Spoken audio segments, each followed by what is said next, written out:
Hello hello hello hello. First of all તો I love you, અને second of all I love you too યાર. સમજે સ્વીટહાર્ટ?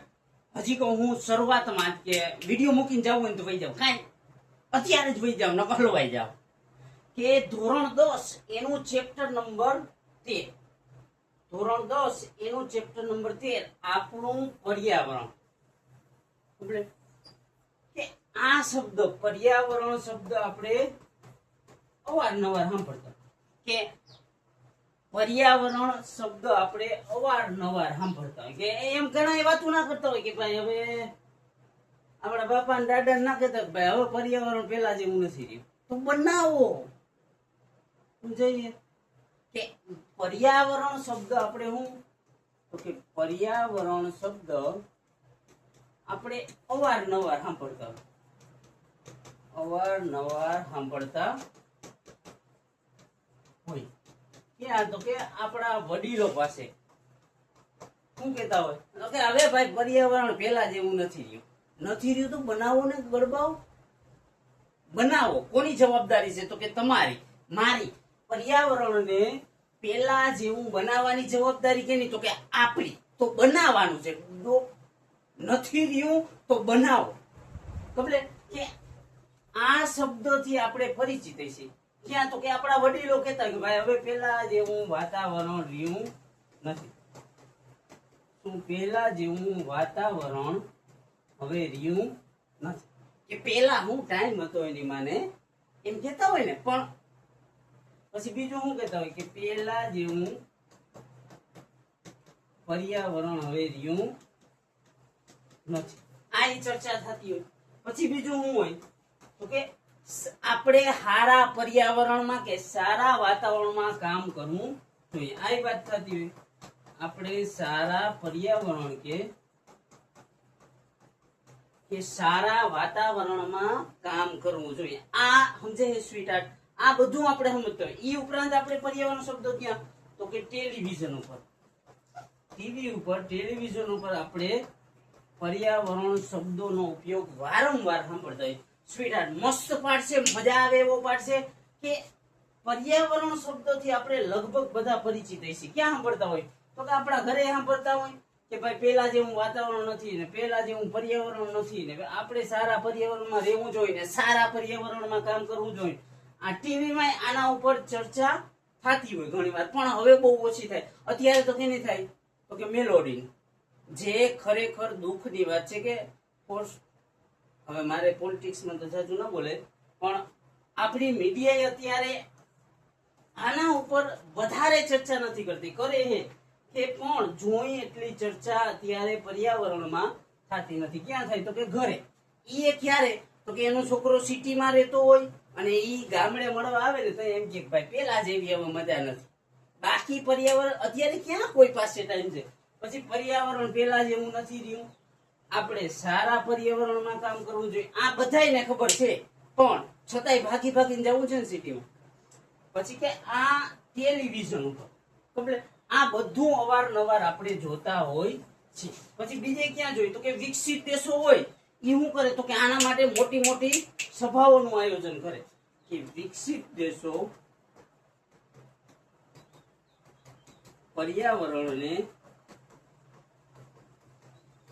પર્યાવરણની સુરક્ષા માટે શું કરતા હોય? તો કે સભાઓનું આયોજન કરતા હોય છે. કે મોટા મોટા દેશો હોય એ હું તો કે પર્યાવરણને બચાવવા માટે સભાઓનું આયોજન કરે. અને દર વર્ષે થાય, પણ આયોજન થાય છે, સભાઓ થાય છે, કરોડોના કરોડો રૂપિયા વપરાય છે, પણ પર્યાવરણ ઉપર કોઈ કામ થતું નથી. આ મારો પર્સનલ વ્યૂ છે અને મારે નો આપવો જોઈએ, પણ એટલું તો આપી શકું. એટલે કે પર્યાવરણ શબ્દોથી આપણે બધા પરિચિત છીએ. ક્યાં? તો કે ઘરે સાંભળવા મળે. પહેલા જેવું વાતાવરણ નથી, પહેલા જેવું પર્યાવરણ નથી. ટીવીમાં આની ચર્ચા થતી હોય. હવે પર્યાવરણની સુરક્ષા માટે કે પર્યાવરણની સુરક્ષા માટે તો કે વિકસિત દેશો હોય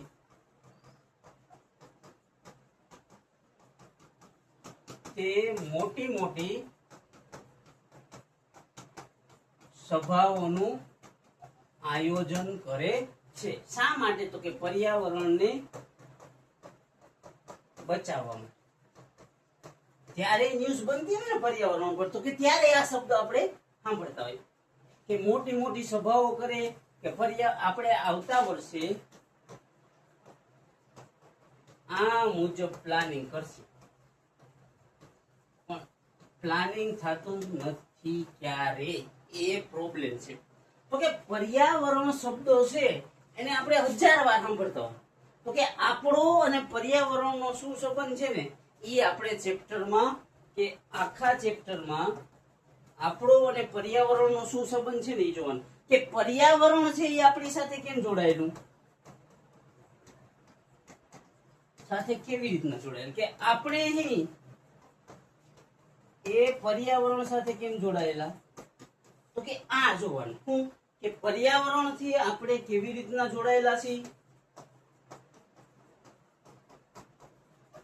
આપણે કેવી રીતે જોડાયેલા છીએ,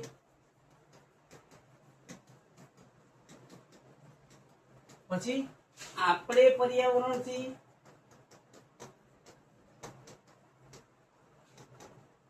કેવી રીતે જોડાયેલા છીએ,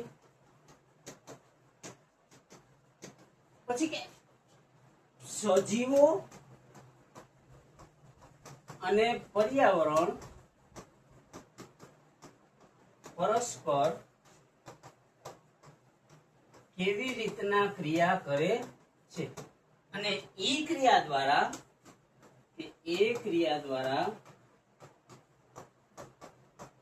વાતાવરણમાં સંતુલન કેવી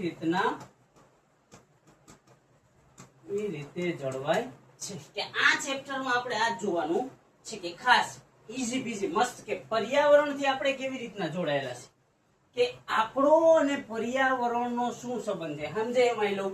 પછી બીજું શું, તો કે આપણે પર્યાવરણથી કેવી રીતના જોડાયેલા છે. પર્યાવરણ નથી તો આપણું શું થાય ઈ જોવાનું. સજીવો અને પર્યાવરણ પરસ્પર કેવી રીતના ક્રિયાઓ કરે છે, અને એ ક્રિયા દ્વારા વાતાવરણમાં કેવી રીતના સંતુલન જળવાય છે, આ બધું જોવાનું છે. સમજાઈ ગયું? કે સજીવો અને પર્યાવરણ પરસ્પર કેમ, આ પેજ નંબર 208 ઉપર છે ટેક્સ્ટબુકના, ખાસ ધ્યાન રાખી કે એ ક્રિયા દ્વારા વાતાવરણમાં કેવી રીતના સંતુલન જળવાય છે. કે આ મોટું આટલું જ છે આ પાઠમાં. સમજાઈ ગયું? કે વધારે પડતું આ છે કે સજીવો હોય તો તે પોતાની પ્રવૃત્તિ અથવા ક્રિયા દ્વારા પર્યાવરણને શું અસર પહોંચાડે છે. કમ્પ્લીટ. કે સજીવોમાં ખાસ માનવ જોવાનું છે. સૌથી વધારે ડેન્જર કોણ હોય તો કે પર્યાવરણ માટે માનવ કમ્પ્લીટ. આમ તો જોઈએ તો કે તમામ સજીવો, પણ ખાસ કોનું તો કે અસર કોણ પહોંચાડે? માનવ. કે બીજા સજીવો 0.1% નુકસાન કરતા હોય ને ત્યારે માનવ 1001% નુકસાન કરે, એટલું યાદ રાખવાનું. કે ત્યાર પછીનું હું તો કે પૃથ્વી પરના બધા સજીવો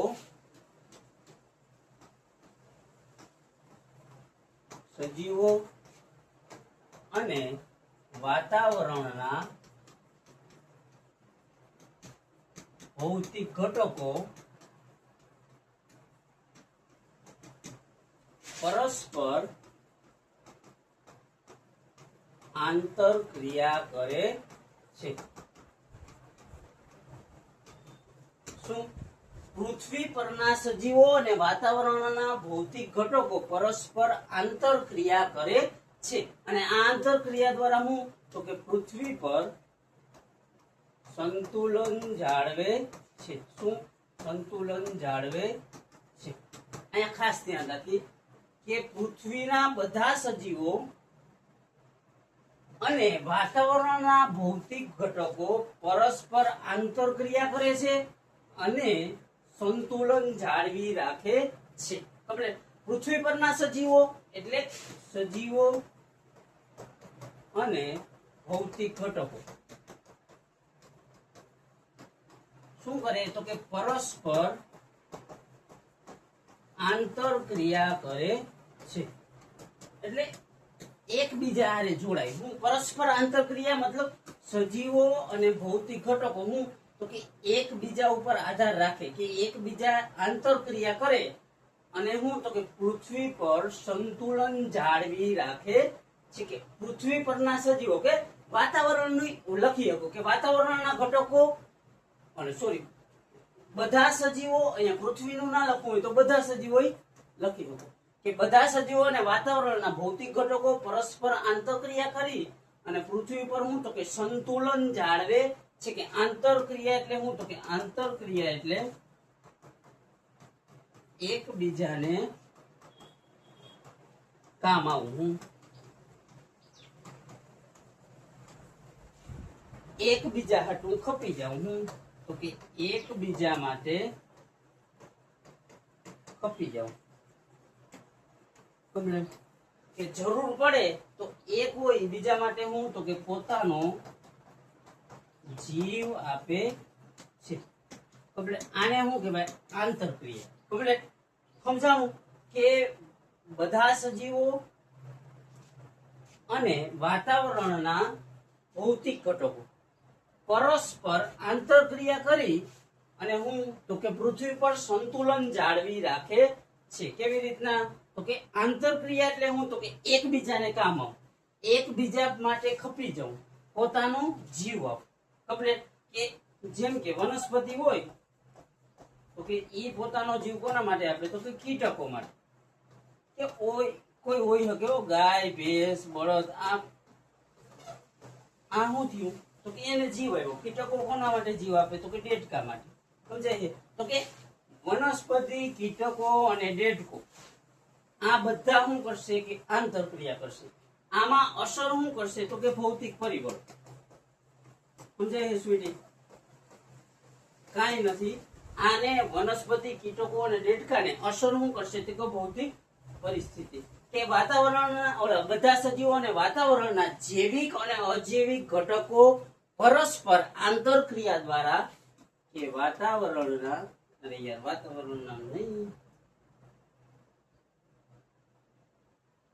કે બધા સજીવો અને વાતાવરણના વાતાવરણ લખવું નથી, કેન્સલ કરો.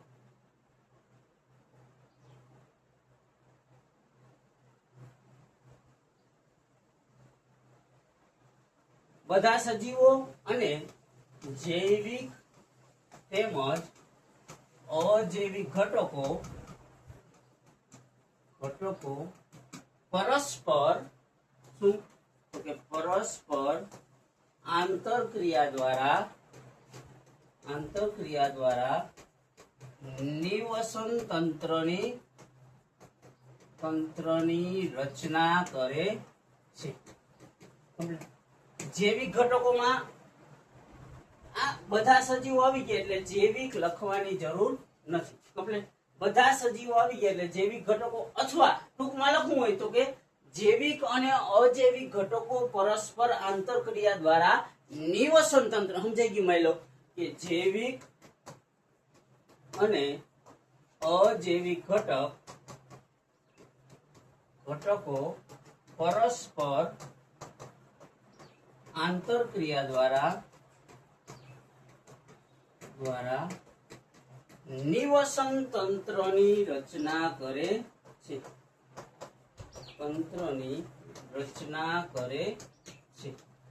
જૈવિક ઘટકો એટલે જૈવિક એટલે સજીવ. હું કે પૃથ્વી પરના બધા સજીવ. અને અજૈવિક ઘટકો એટલે હું તો કે અજૈવિક ઘટકો એટલે હવા, પાણી, તાપમાન, જમીન, આ બધા શું થયું તો કે અજૈવિક ઘટકો. તો કે જૈવિક ઘટકો અને અજૈવિક ઘટકો પરસ્પર ક્રિયા દ્વારા શું કરે તો કે નિવસન તંત્રની રચના કરે છે. કે વાતાવરણના જૈવિક અને અજૈવિક ઘટકો બધા સજીવો લખવાની જરૂર નથી. જૈવિક તેમજ અજૈવિક ઘટકો પરસ્પર આંતરક્રિયા દ્વારા નિવસન તંત્રની રચના કરે છે કે જૈવિક અને અજૈવિક ઘટકો પરસ્પર આંતરક્રિયા દ્વારા નિવસન તંત્રની રચના કરે છે. તો કે જૈવિક ઘટકોમાં બધા સજીવો આવી જાય, અજૈવિક ઘટકોમાં હવા, પાણી, તાપમાન, જમીન, આ બધી XYZ વસ્તુ. આ શું હોય તો કે આ બધું એકબીજા હારે પરસ્પર જોડાયેલું હોય કે જૈવિક ઘટકો અને અજૈવિક ઘટકો એકબીજા સાથે શું હોય તો કે એકબીજા સાથે પરસ્પર જોડાયેલા હોય. જૈવિક ઘટક વિના અજૈવિક નું ન હાલે, અજૈવિક વિના જૈવિક નું ન હાલે. જો આ બંને વચ્ચે આંતરક્રિયા ના થાય કે જૈવિક અને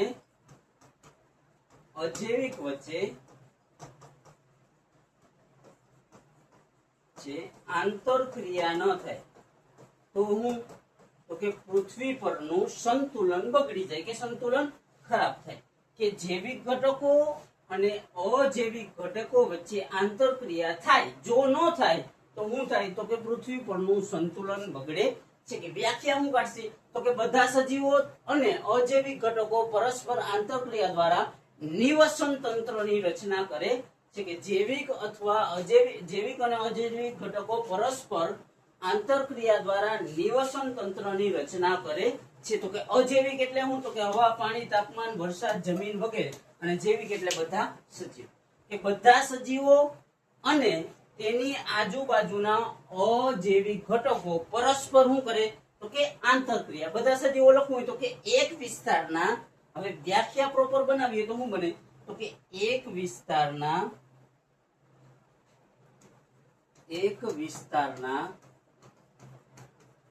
બધા સજીવો અને અજૈવિક ઘટકો પરસ્પર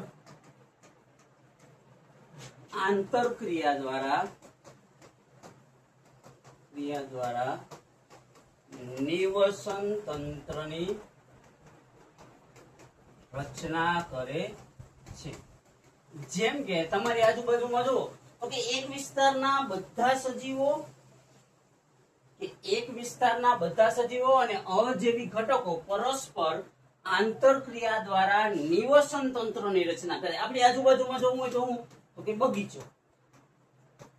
શું બગીચો? કે બગીચો શું હોય તો કે એક નિવસન તંત્રનું ઉદાહરણ. કેવી રીતના તો કે બગીચામાં જૈવિક ઘટકો હોય અને એમાં અજૈવિક ઘટકો હોય. આ બધા એકબીજા હારે શું હોય તો કે આ બધા એકબીજા હારે જોડાયેલા હોય તો જ બગીચો રીએ, નહીતર બગીચાનું પૂરું થઈ જાય. કમ્પ્લીટ. કે બગીચામાં આકૃતિ જોયું છે કે બગીચો કમ્પ્લીટ. તો કે બગીચામાં શું હોય તો કે લીલા છોડ, પછી ઘાસ, ફૂલના છોડ ને વૃક્ષો. કમ્પ્લીટ.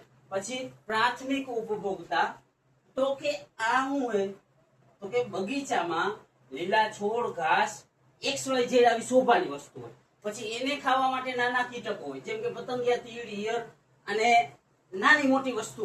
પછી એને ખાવા માટે દેડકો હોય, ગરોળી હોય, માંસાહારી પ્રાણીઓ હોય કે નાના હોય. કે લીલા છોડ હોય એને કોણ ખાય?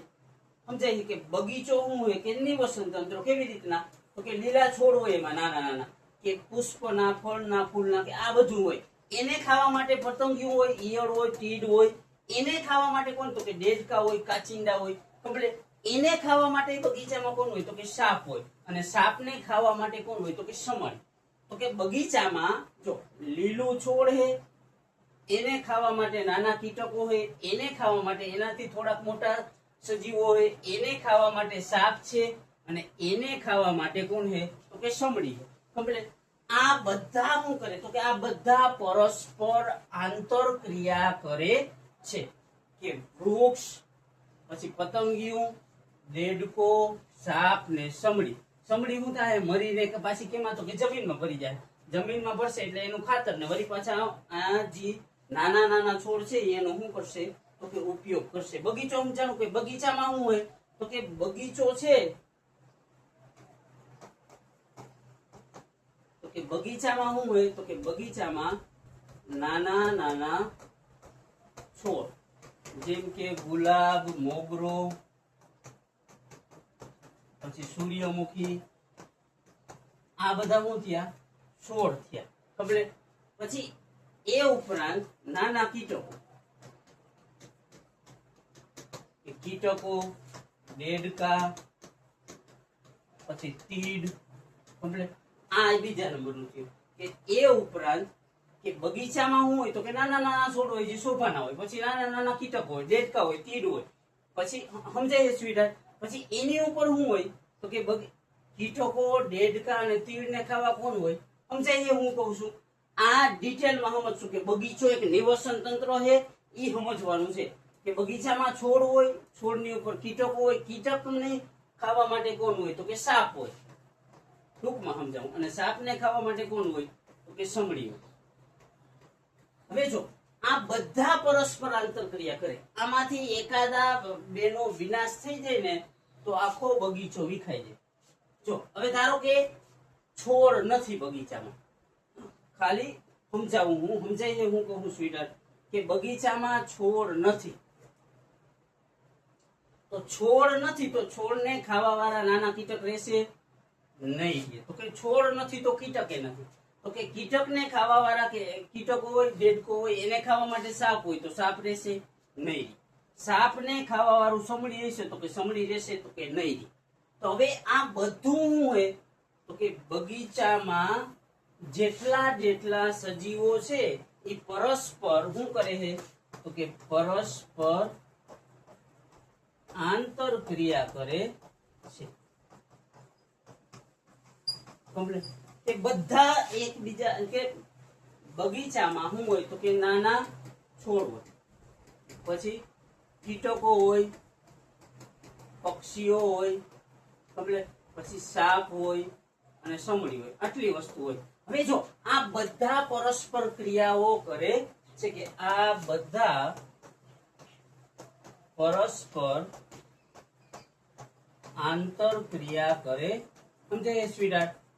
આંતરક્રિયા કરે છે કે બગીચામાં ક્યાં ક્યાં જો સૌથી પહેલા તો કોણ હોય કે બગીચામાં વનસ્પતિ હોય, નાના છોડ હોય, એમાંથી કોણ ખોરાક મેળવે તો કે કીટકો, કીટકોને કોણ ખાય? પક્ષી. ખબર? અથવા કીટકોને કોણ ખાય? સાપ, સાપને કોણ ખાય? સમડી. હવે આ બધા એકબીજા હારે જોડાયેલા છે. આ બધા શું હોય તો કે એકબીજા હારે જોડાયેલા છે કે નાનું છોડ હોય તો એમાંથી કોને ખોરાક મેળવો? કીટકે. કીટકમાંથી કોને તો કે દેડકે, દેડકામાંથી કોને તો કે સાપે, સાપમાંથી કોને તો કે સમડી. અને સમડી મળશે એટલે કેમાં તો કે ફરીથી જમીનમાં ભળશે, જમીનમાં ભળશે એટલે એનું ખાતર થાય. વળી એમાંથી કોણ? છોડ પાછા. સમજાઈ ગયું કે ખાતર તરીકે ઉપયોગ કોણ કરશે? છોડ. એનો મતલબ શું થાય છે સ્વીટહાર્ટ? સમજાય છે સ્વીટી? શું કરવું તો કે છોડ, કીટક, દેડકો, સાપ અને સમડી. ખબર? આ બધા શું હોય તો કે આ બધા એવું ના હોય કઈક કઈક સમડી ડાયરેક્ટ કીટકનો વારો કાઢી લે, કઈક આનું ખાઈ લે, કઈક સાપને મેળ આવે તો નાના કીટક ખાઈ લે. એટલે સમજાઈ ગયું? સમજાય છે સ્વીટહાર્ટ? દેડકો હોય ઈ કેમાં આવે તો કે કીટકમાં જ આવે. આ બધા પરસ્પર આંતરક્રિયાઓ કરે. હું આ બધા પરસ્પર શું કરે તો કે આંતરક્રિયા કરે છે. તો કે એક વિસ્તારના તો કે બગીચો નિવસન કે આ બધા પરસ્પર આંતરક્રિયા કરે છે કે એક વિસ્તારના બધા સજીવો અને અજૈવિક ઘટકો પરસ્પર આંતરક્રિયા દ્વારા તેની તો કે નિવસન તંત્રની રચના કરે છે. તો કે બગીચો થયો તો કે એની વિસ્તારના બધા સજીવો, છોડ થયું, કીટક થયું, દેડકો થયું, સાપ થયું અને સમડી થયું, આ બધા પરસ્પર શું હોય? જોડાયેલા. પણ આ બધાને અસર કોણ કરે તો કે વાતાવરણના અજૈવિક ઘટકો. કે આ બધાને વાતાવરણના અજૈવિક ઘટકો અસર પહોંચાડે છે. સમજાઈ ગયું? કે હજી એકવાર લખી નથી કે બગીચામાં શું હોય તો કે છોડ હોય, એને કોણ કીટક, કીટકને કોણ દેડકો, દેડકાને સાપ, સાપને સમડી. કે આ બધા શું હોય, સમડી શું થાય તો કે મરીને જમીનમાં ભળશે, એટલે જમીનમાં ભળશે એટલે એનું ખાતર થાય, ખાતરનો પાછો ઉપયોગ કોણ છોડ. કમ્પ્લીટ. કે છોડ હોય એને કીટક ખાય, કમ્પ્લીટ, કીટકને દેડકો ખાય, કમ્પ્લીટ. સાપ દેડકા નહીં ખાય અને સાપ કીટક નહીં ખાય, સમજાઈ ગયું. સમડી સાપ નહીં ખાઈ જાય, સમડી કીટક નહીં ખાઈ જાય, સમજાય છે સ્વીટહાર્ટ? તો કે આ બધા પરસ્પર આંતરક્રિયા કરે છે, એનો મતલબ આ બધા એકબીજા હારે જોડાયેલા છે, કે આ બધા સજીવો એકબીજા સાથે જોડાયેલા છે.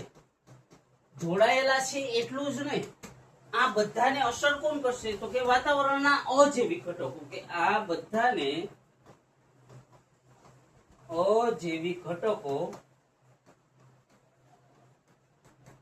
શું કરે તો કે અસર પહોંચાડે છે.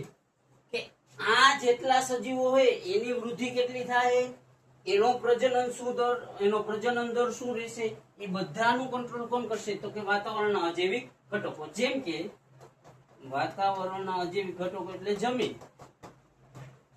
તાપમાન, હવા, વરસાદ.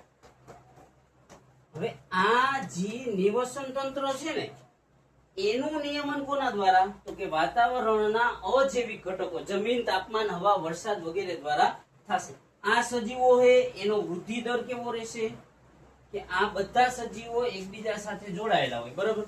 આ બધા સજીવોને કંટ્રોલ કોણ કરશે તો કે વાતાવરણમાંના અજૈવિક ઘટકો, વાતાવરણમાં એટલે અજૈવિક ઘટકો, કમ્પ્લીટ. જેમ કે જમીન, તાપમાન, હવા અને વરસાદ.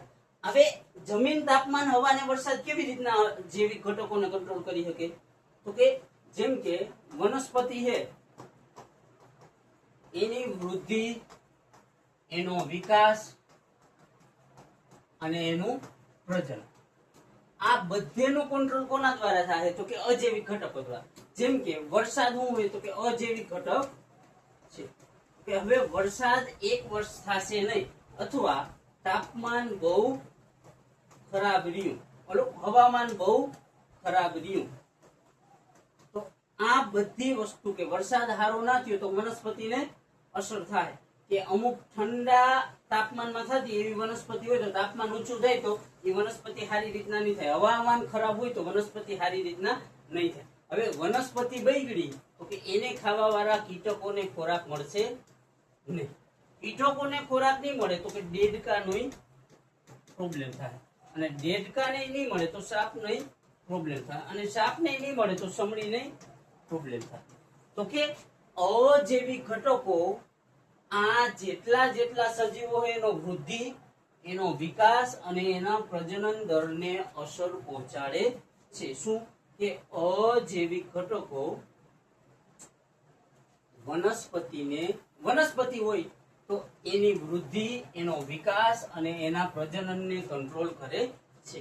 સમજાઈ ગયું? કે વનસ્પતિ સારો વરસાદ નહીં થયો તો કે વનસ્પતિને પ્રોબ્લેમ થાય, તાપમાન આડાવડું થયું તો કે વનસ્પતિને પ્રોબ્લેમ થાય, હવામાન ખરાબ થયું તો વનસ્પતિને પ્રોબ્લેમ થાય, વનસ્પતિને પ્રોબ્લેમ થાય તો કીટક નહીં થાય, કીટકને થાય તો દેડકા નહીં થાય, દેડકાને થાય તો સાપ નહીં થાય, ને સાપને થાય તો સમડી નહીં થશે. સમજાઈ ગયું? તો કે અજૈવિક ઘટકો જૈવિક ઘટકોની વૃદ્ધિ, વિકાસ અને પ્રજનન આ બધામાં શું કરે તો કે અસર પહોંચાડે છે. સમજાઈ ગયું સ્વીટહાર્ટ? કાંઈ નથી, મસ્ત છે, કમ્પ્લીટ. આમ બગીચામાં શું થાય તો કે બગીચામાં બધા સજીવો છે. જો બગીચામાં બધા સજીવો છે. સ્વીટી કાંઈ નથી, મસ્ત છે, સ્મૂથ છે. સ્મૂથ ના હોય તો બનાવી દો પ્રેક્ટિસ થી. સમજાઈ ગયું? લો કે બધા સજીવો કમ્પ્લીટ. જેમ કે વનસ્પતિ હોય, પછી કીટકો હોય, પક્ષીઓ હોય, કમ્પ્લીટ. આ બધા સજીવો હોય, કમ્પ્લીટ. એને અસર પહોંચાડવા માટે આજુબાજુના અજૈવિક ઘટકો જેમ કે વરસાદ, તાપમાન, જમીન, હવા, આ બધું હોય, કમ્પ્લીટ.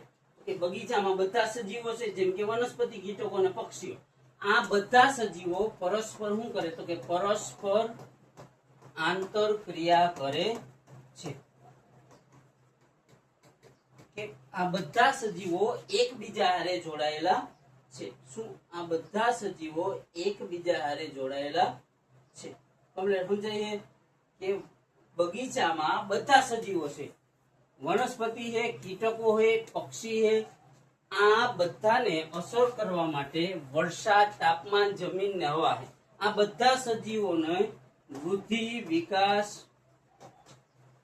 એનું પ્રજનન દર, એને કોણ અસર પહોંચાડે તો કે એને અજૈવિક ઘટકો. ખબર? આ સજીવો છે એનો વૃદ્ધિ કેટલી થશે, એનો વિકાસ કેટલો થશે, એનું પ્રજનન દર, આ બધાને અસર પહોંચાડવા અજૈવિક ઘટકો છે. આમ બગીચામાં જૈવિક કે એક વિસ્તારના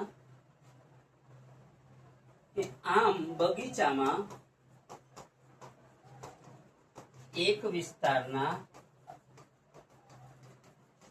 સજીવો છે, પછી એની આજુબાજુના અજૈવિક ઘટકો છે, અને એ પરસ્પર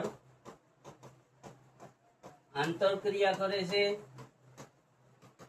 અને તમામનો વૃદ્ધિ, વિકાસ અને પ્રજનન દર એકબીજા સાથે જોડાયેલો છે. તેથી બગીચો શું હોય તો કે તેથી બગીચો એક નિવસન તંત્ર છે. સમજાઈ ગયું માય લવ? સમજાઈ ગયું સ્વીટી? કાઈ નથી, મસ્ત છે, સ્મૂથ છે. ન હોય તો બનાવો. કેના દ્વારા? કે પ્રેક્ટિસ દ્વારા. કે બગીચામાં શું હોય તો કે એક વિસ્તારના બધા સજીવો છે.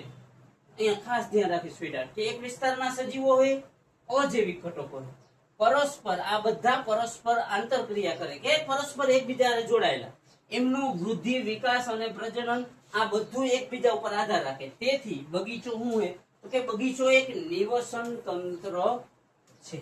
સમજાઈ ગયું? તો કે હવે જોવાનું છે નિવસન તંત્રમાં મુખ્ય કેટલી વસ્તુ હોય, નિવસન તંત્રમાં મુખ્ય કઈ કઈ બાબત હોય છે. તો કે નિવસન તંત્રના મુખ્ય ઘટકો તો કે એમાં સૌથી પહેલા હોય ઉત્પાદકો. શું? નિવસન તંત્રમાં સૌથી પહેલા કોણ હોય? ઉત્પાદકો. કે બહુ ડિટેલમાં નહીં જઈએ તો કે એવા સજીવો જે પોતાનો ખોરાક જાતે બનાવે. સમજાઈ ગયું? કે એવા સજીવો જે પોતાનો ખોરાક બનાવે જાતે, કે પ્રકાશ સંશ્લેષણ દ્વારા. કેના દ્વારા? તો કે એવા સજીવો જે પોતાનો ખોરાક પ્રકાશ સંશ્લેષણ દ્વારા જાતે બનાવે એને ઉત્પાદકો. પછી બીજા સ્તર ઉપર હોય ઉપભોગી. ખબર?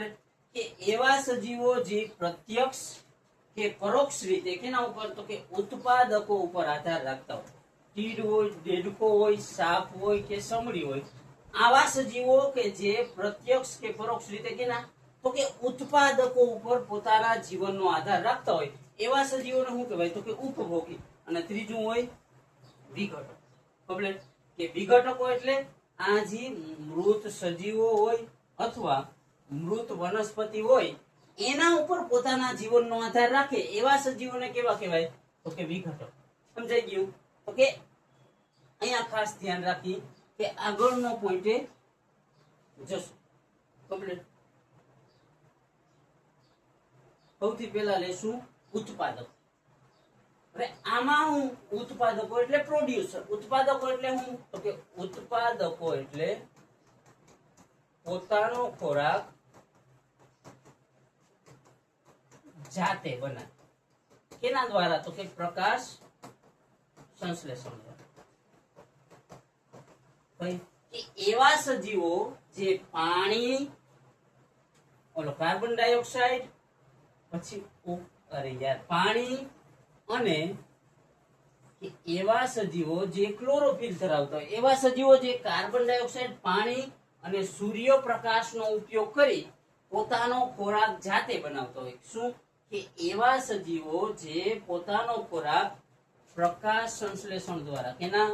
પ્રકાશ સંશ્લેષણ દ્વારા પોતાનો ખોરાક કેમાં તો કે પોતાનો ખોરાક જાતે બનાવતો હોય એવા સજીવોને શું કહેવાય? ઉત્પાદક.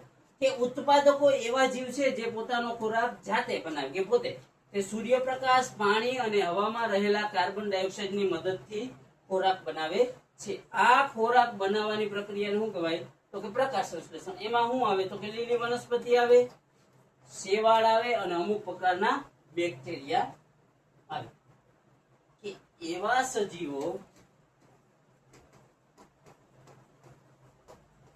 આ પેજ નંબર 9 ઉપર આવી ગયા, ઓલા 209 ઉપર આવી ગયો. એવા સજીવો જે પોતાનો ખોરાક જાતે બનાવે. સમજાય સ્વીટહાર્ટ? સમજાય માયલો? કે એવા સજીવો જે પોતાનો ખોરાક કેવી રીતના? તો કે જાતે બનાવતા હોય. કેના દ્વારા? તો કે પાણી, કાર્બન ડાયોક્સાઇડ અને સૂર્યપ્રકાશનો ઉપયોગ કરી અને પોતાનો ખોરાક કેવી રીતના? તો કે જાતે બનાવે. આ ક્રિયાને શું કહેવાય? પ્રકાશ સંશ્લેષણની ક્રિયા કહે છે. સમજાઈ ગયું સ્વીટી? કે એવા સજીવો જે પોતાનો ખોરાક જાતે બનાવતા હોય. કમ્પ્લીટ. જાતે બનાવવા માટે કેનો ઉપયોગ કરે? તો કે જાતે બનાવવા માટે પાણી, કાર્બન ડાયોક્સાઇડ અને સૂર્યપ્રકાશનો ઉપયોગ. હવે પાણી, કાર્બન ડાયોક્સાઇડ અને સૂર્યપ્રકાશનો ઉપયોગ કરી પોતાનો ખોરાક જાતે બનાવે, એને કઈ ક્રિયા કહેવાય? એને કહેવાય પ્રકાશ સંશ્લેષણ. સમજાઈ ગયું માયલો? તો કે એવા સજીવો જે પોતાનો ખોરાક જાતે બનાવતા હોય, જાતે બનાવવા માટે પ્રકાશ સંશ્લેષણની ક્રિયા કરતા હોય અને ખોરાક માટે તેને બીજા સજીવ પર આધાર રાખવો ન પડતો હોય, એવા સજીવોને કેવા? તો કે ઉત્પાદકો કહે છે.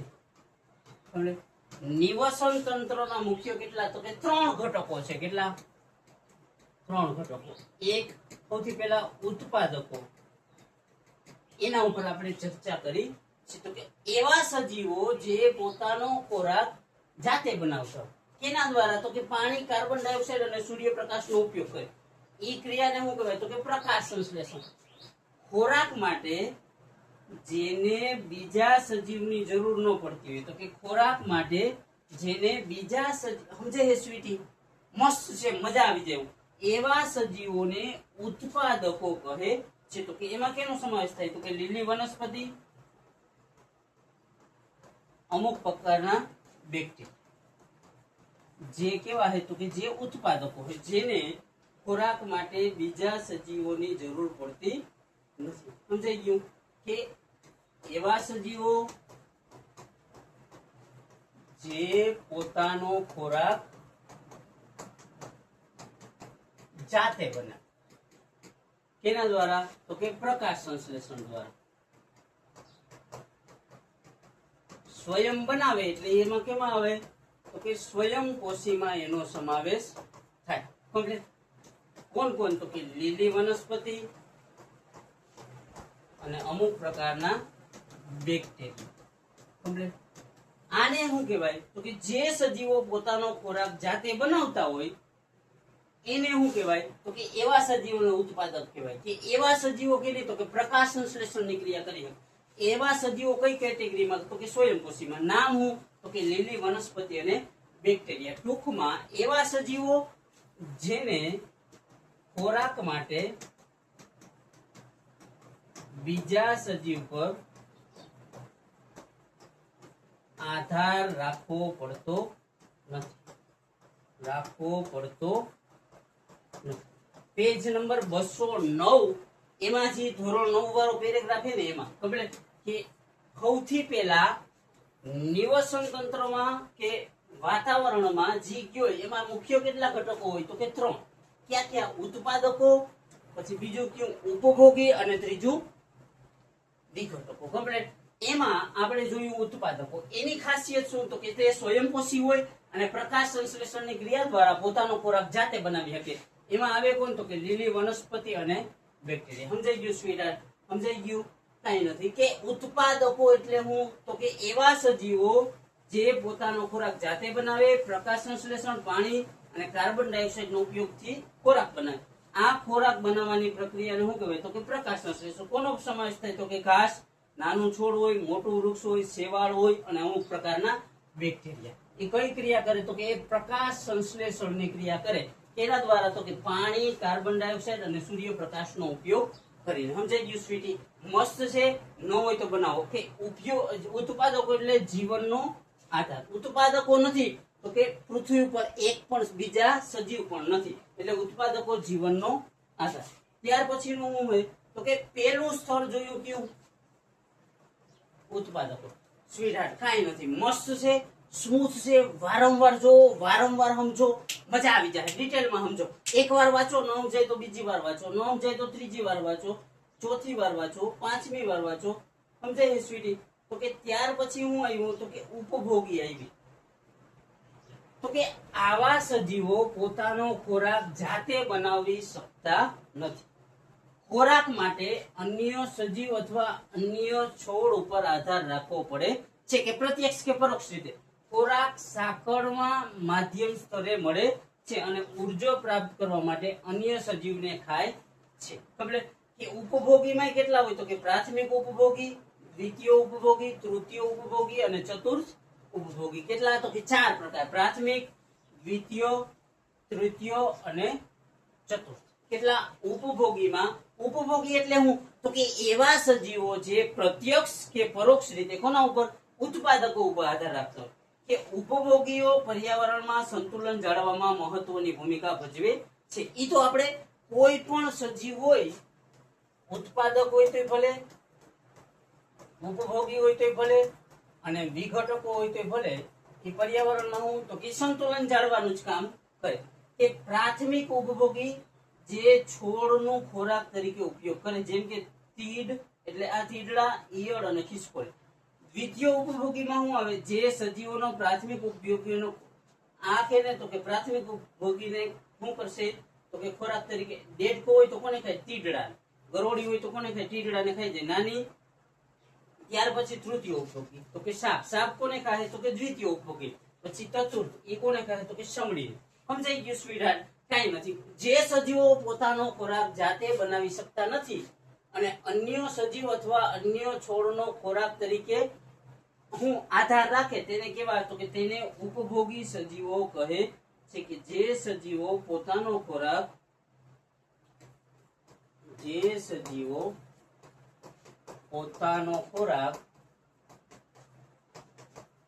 જાતે બનાવી શકતા નથી. હું બનાવી શકતા નથી.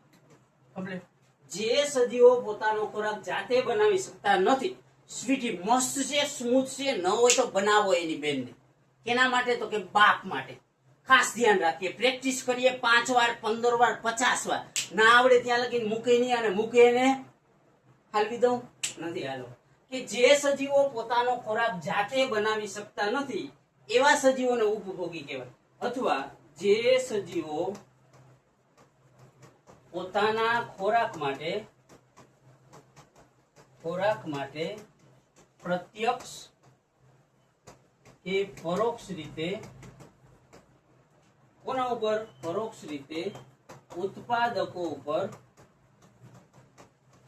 આધાર રાખે છે. એને શું કહેવાય? ઉપભોગ. આવા સજીવો પ્રકાશ સંશ્લેષણની ક્રિયા કરી શકતા નથી. જે સજીવો પોતાનો ખોરાક જાતે બનાવી શકતા ન હોય એને શું કહેવાય તો કે ઉપભોગી. આવા સજીવો પ્રકાશ સંશ્લેષણની ક્રિયા કરી શકતા નથી. પ્રકાશ સંશ્લેષણની ક્રિયા નહીં, પ્રકાશ સંશ્લેષણ નહીં તો જાતે ખોરાકે નહીં તો એ કેમાં આવે તો કે એ આવે વિષમ કોષી સજીવોમાં.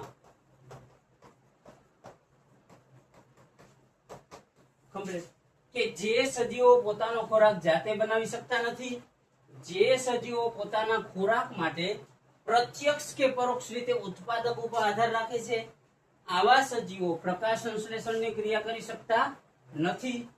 અને પ્રકાશ સંશ્લેષણની ક્રિયા ન કરી શકે તો જાતે ખોરાક ન બનાવી શકે.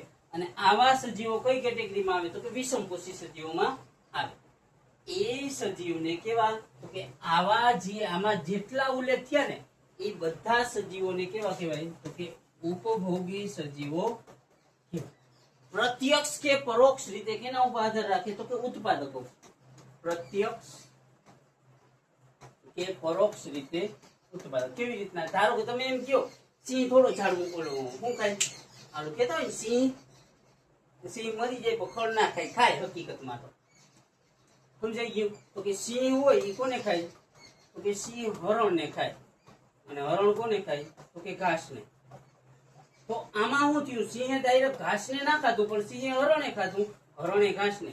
એટલે સિંહ હોય ને કમ્પ્લીટ કે ચતુર્થ ઉપભોગી હોય તો એ પ્રત્યક્ષ કે પરોક્ષ રીતે કોઈ પણ સજીવ હોય કે ઉપભોગી હોય એ પ્રત્યક્ષ કે પરોક્ષ રીતે કોના ઉપર તો કે ઉત્પાદકો ઉપર આધાર રાખે છે. કે કોઈ પણ ઉપભોગી હોય એ કેના ઉપર તો કે ઉત્પાદકો પર આધાર રાખે છે. એ પછી પ્રત્યક્ષ રીતે હોય તોય ભલે કે પરોક્ષ રીતે હોય તોય ભલે. સમજાઈ ગયું માય લવ? મસ્ત છે. વારંવાર પ્રેક્ટિસ કરશું. ખબર કે આવા સજીવો જે ઉત્પાદકો ઉપર પોતાના ખોરાકનો આધાર રાખે ઈ ભલે ને પછી પ્રત્યક્ષ હોય કે પરોક્ષ રીતે, પણ એનો ખોરાક કેના છેવટે કેના દ્વારા મળશે તો કે ઉત્પાદકો ઉપર. ઉત્પાદકો ઉપર પોતાના ખોરાકનો આધાર રાખતો એવા સજીવોને શું કહેવાય તો કે એવા સજીવોને ઉપભોગી સજીવો કહેવાય. કે પ્રત્યક્ષ કે પરોક્ષ રીતે ઉત્પાદકો પર ખોરાક માટે આધાર રાખતા હોય તેવા સજીવોને કેવા તો કે તેવા સજીવોને ઉપભોગી સજીવો કહેવાય છે. પ્રત્યક્ષ રીતે હોય તો ભલે, પરોક્ષ રીતે હોય તો ભલે. કે સિંહ હોય એ હરણ ને ખાય, ગાય નહીં ખાય ને ભેંસ નહીં ખાય. અને આ બધા કોને તો કે આ બધા ઘાસ ને ખાય. તો એનો મતલબ શું તો કે સિંહ પ્રત્યક્ષ કે પરોક્ષ રીતે કેના ઉપર તો કે ઉત્પાદકો ઉપર આધાર રાખે છે. કે આવા સજીવો હોય જનરલી કેવા હોય તો કે શાકાહારી હોય. આજે ઉપભોગી નું કહું જેમ કે હરણ હોય કે ગાય હોય કે ભેંસ હોય તો કે લીલી વનસ્પતિનો ઉપયોગ કરે. તો કે શાકાહારી હોય, માંસાહારી હોય અને સર્વાહારી. કે ઉપભોગી હોય શાકાહારી, માંસાહારી, સર્વાહારી કે મિશ્રાહારી ગમે એ હોય શકે. પણ શાકાહારી હોય એ કેવા હોય પ્રાથમિક ઉપભોગી હોય. સમજાઈ ગયું? શાકાહારી હોય પ્રાથમિક ઉપભોગી, માંસાહારી હોય દ્વિતીય, સર્વાહારી હોય કે સર્વાહારી કે મિશ્રાહારી હોય એ ઉપરના ઉપભોગી હોય. સમજાઈ ગયું? કે એવા સજીવો જે પ્રત્યક્ષ કે પરોક્ષ રીતે ઉત્પાદકો માટે ખોરાકમાં ઉત્પાદકો પર પોતાના ખોરાક માટે આધાર રાખતા હોય એવા સજીવોને ઉપભોગી કહેવાય છે. એમાં કોણ કોણ તો કે શાકાહારી, માંસાહારી, સર્વાહારી અને મિશ્રાહારી. સમજાઈ ગયું સ્વીટહાર્ટ? મસ્ત છે. ન હોય તો બનાવો. કેવી રીતના બનશે તો કે પ્રેક્ટિસ દ્વારા. એના માટે પ્રેક્ટિસ કરીએ તો કે બાપ માટે. શા માટે તો કે વ્યક્તિ જે મારા માટે 50 ડિગ્રીમાં ગણાવે ને એ વ્યક્તિ માટે. ખબર તો કે હું પંખાની હવાએ કે એસી ની હવાએ 2 કલાક 5 કલાક તો ગહાવી શકું. શા માટે તો કે એક વ્યક્તિ જે મારા હાટું ધૂમ તડકામાં ગહાવે ને એના હાટું. ખબર કે ઉત્પાદકો અને ઉપભોગી ક્લિયર. તો કે ઉત્પાદકો અને ઉપભોગીમાં અહીંયા સુધી હું આવ્યું સ્વીટી તો કે ઉત્પાદકો અને ઉપભોગીમાં હું આવ્યું સ્વીટહાર્ટ તો કે કાંઈ નહીં. એકવાર જોઈ લો. ઉત્પાદકો અને ઉપભોગી. તો કે ઉત્પાદકો શું હોય તો કે તે પ્રકાશ સંશ્લેષણની ક્રિયા કરી હતી અને તે પ્રકાશ સંશ્લેષણની ક્રિયા ન કરી. કમ્પ્લીટ. તે પોતાનો ખોરાક જાતે બનાવે અને ઉપભોગી હોય તો તે પોતાનો ખોરાક જાતે બનાવી શકતા નથી.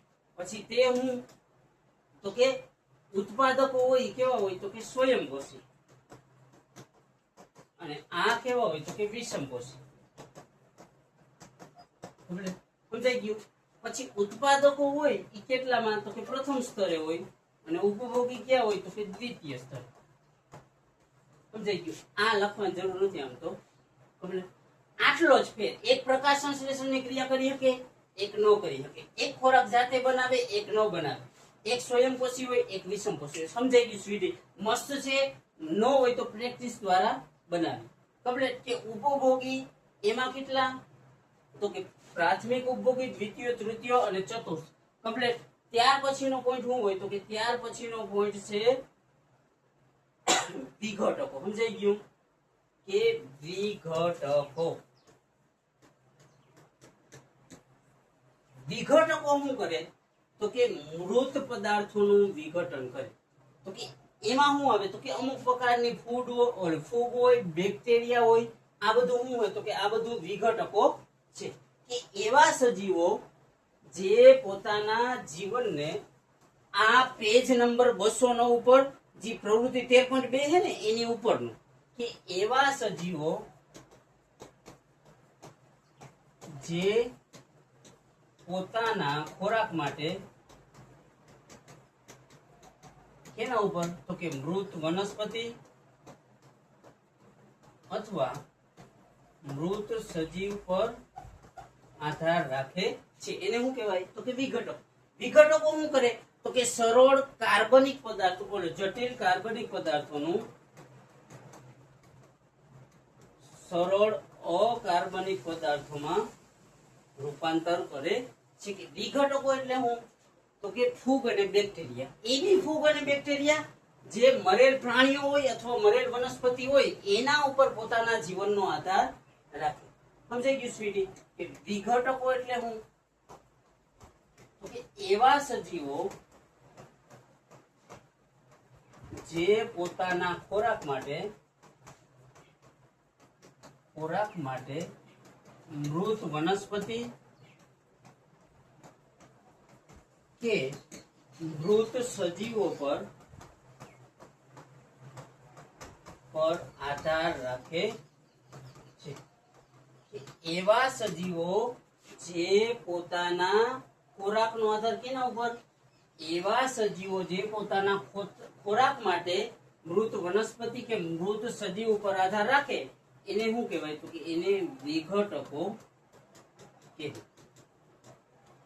વિઘટકોમાં શું આવે તો કે ફૂગ અને બેક્ટેરિયા. વિઘટકોમાં શું આવે તો કે ફૂગ અને બેક્ટેરિયા. સમજાય સ્વીટહાર્ટ? કે વિઘટકો એટલે શું તો કે જે પોતાના ખોરાક માટે કેના ઉપર આધાર રાખે તો કે મૃત સજીવ કે મૃત વનસ્પતિ ઉપર આધાર રાખે. કે જે સજીવો પોતાના ખોરાક માટે મૃત સજીવ કે મૃત વનસ્પતિ ઉપર આધાર રાખે એવા સજીવોને કેવા તો કે એવા સજીવોને વિઘટકો કહે છે. જેમ કે અમુક પ્રકારના ફૂગ અને અમુક પ્રકારના બેક્ટેરિયા. કે એવા સજીવો જે પોતાના ખોરાક માટે કે ખોરાક મેળવવા માટે કેના ઉપર તો કે મૃત વનસ્પતિ કે મૃત સજીવ પર આધાર રાખે તેવા સજીવોને કેવા તો કે તેને વિઘટકો કહે છે. એના નામ કહીએ તો ફૂગ અને બેક્ટેરિયા. કમ્પ્લીટ. હવે વિઘટકો શું કરે તો કે વિઘટકો હોય એ મૃત વનસ્પતિ હોય